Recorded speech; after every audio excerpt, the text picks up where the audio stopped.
Today's Christmas story comes from the book These Storied Mountains by John Paris. The Babe in the Manger, Pine Log. Out of the native genius of her gifted fingers, as she deftly whittled away at a small block of virgin holly, the figure of the Christ child lying in a manger began to take shape. In her time, Hope Kaler Brown has carved the face of the Christ child 1,000 times and more. This one, she said, is to be a Christmas present for my 19-year-old son, Hoyt. He pastors over at the Notley Baptist Church. He said he couldn't think of anything he'd rather have me give him.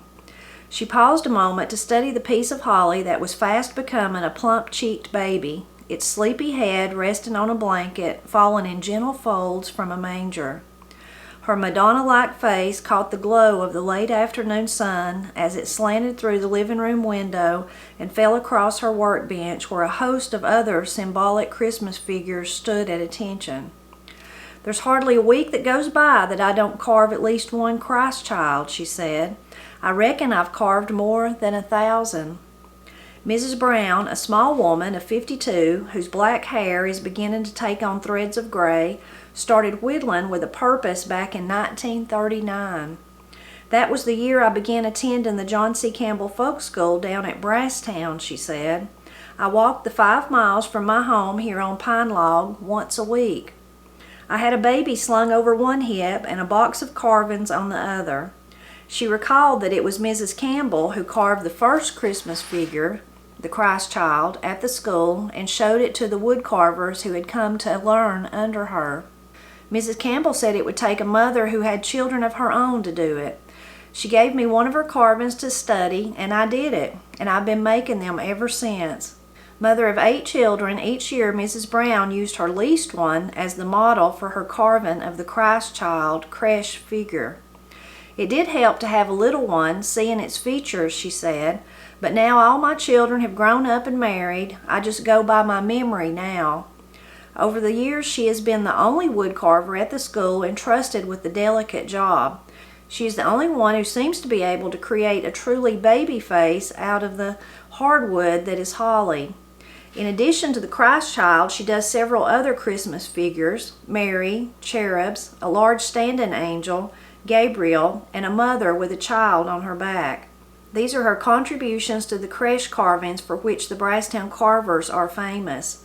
Others do the wise men, the shepherds, the little lambs, and the pigs. Mrs. Brown also does carvings of birds and animals. These, she said, I have to keep hidden from my 10 grandchildren when they come visiting. They want to carry them off. I'm always making some for them. We always have a Christmas tree, and I decorate it with my carvings of angels and birds and other Christmas symbols. One in particular that my grandchildren like is a boy with a horn I carved out of holly. Her husband Glenn, who is a few months short of 52, is also a master wood carver. He specializes in birds. His knife captures the grace of loons, geese, and quail. They both work at home, doing their carvings in the same room. They farm and carve for a livelihood. And much of the wood they use comes from their own 58-acre farm here in the Clay County hills where Mrs. Brown was born. I do my carving between feeding and milking, she said.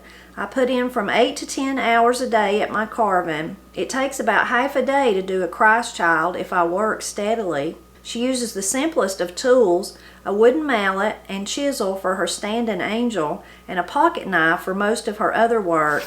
I use just a plain pocket knife, a good strong one, she said. It takes a good knife to stand up under the strain. I want a knife with a tendency toward raw steel, else it won't hold an edge. She owns 4 pocket knives, Glenn too, and they sharpen their own on a whetstone. Glenn can't sharpen a knife to suit me, she said, and I can't sharpen one to suit him, so we sharpen our own.